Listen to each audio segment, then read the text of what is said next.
Hi,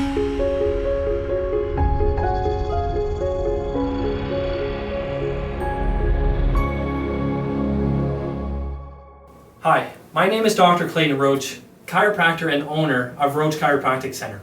Today we've got a great video for you because we're going to be talking about a very common condition called a herniated disc. Now you may know it as a slipped disc. Now there's two main reasons behind herniated disc. The first one is repetitive stress. So let's take a look at your day. Most of us do a job that's fairly repetitive. Whether that's sitting at a computer all day long, maybe a carpenter that's repetitively bending and lifting, whatever the case may be, most of our jobs are repetitive. And over time, doing that job for 10, 15, 20 years, it creates stress in our spine, and more specifically for what we're talking about today, to our discs that separate our vertebrae.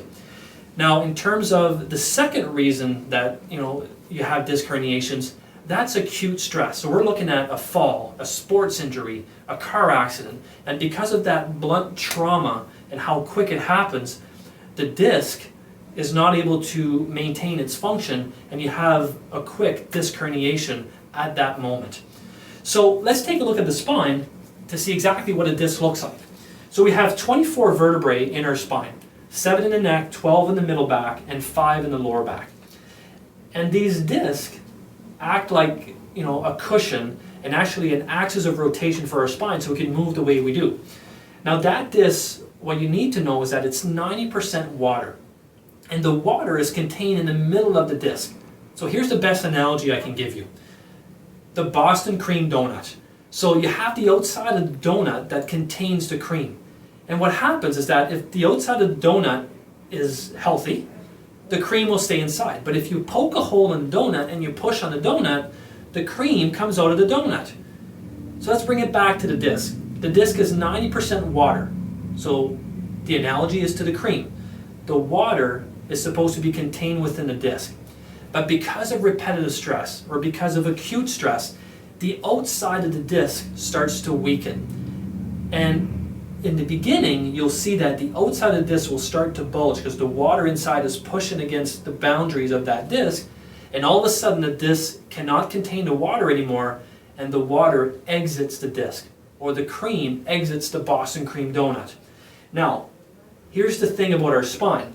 When that water exits the disc, it is so close to the nerve that it can actually contact the nerve and create misery, pain, radiating pain if it's in the neck and you have that disc herniation in the neck, going down your extremity, your arm, your fingers, maybe creating pins and needles sensation. If it's in your lower back, that pain is going down your legs and even down into your feet. So the pain involved with disc herniation sometimes can be quite severe. So here's what we do as chiropractors. We assess the spine for areas of dysfunction. So if you have a subluxation, which is an area of the spine that's not moving well, that over time creates stress on the disc and creates weakness over time that can cause that disc herniation. So in our office, we do a complete health history and a full comprehensive exam to determine where those areas are. And if they exist and that's a problem for you, then we create a care plan that's custom to getting your disc, your spine, more importantly, your nervous system back on track.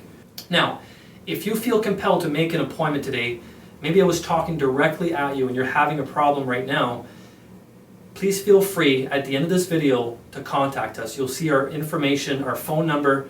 We'll take great care of you. We'll listen to you and we'll come up with a game plan to get you back to doing what you love to do. Again, my name is Dr. Clayton Roach, and I look forward to seeing you and creating immense value.